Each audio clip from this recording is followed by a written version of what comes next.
السلام عليكم. أنا طبعا ساكنة في منطقة الوجه، في منطقة تبوك في محافظة الوجه. وطبعا قبل فترة صارت عندي قضية شرف، الناس ناقزين على بيتنا وداخلين بيتنا ومتهجمين علينا، وظروف زوجي جدا صعبة لأن زوجي أصلا مريض، وكل اللي حوالينا من الناس اللي بيدخلوا بيتنا طمعانين فينا على هذا الأساس إن زوجي إنسان مريض. القضية من شهر 5، تفاجأت اليوم إن جايهم عفو في رمضان يشملهم، وانصدمت صراحة بالشيء هذا. فكيف يا محمد بن نايف كيف يجيهم عفو بقضية شرف؟ أنا اللي أعرف العفو في القضايا العادية اللي عليهم مطالبات مادية، أما قضايا الشرف مو من حق أي أحد يعفو عنها.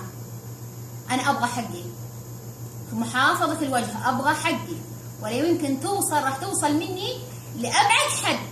الناس اللي دخلوا بيتي وتهجموا على بيتي ودخلوا بيتي وإحنا على حين غفلة بسبب مرض زوجي وطمعوا فيا وفي بنتي، أنا أبغى حقي الآن.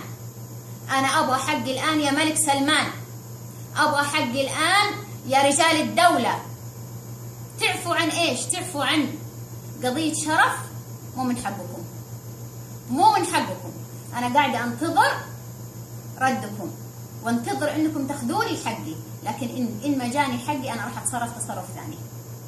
السلام عليكم ورحمة الله.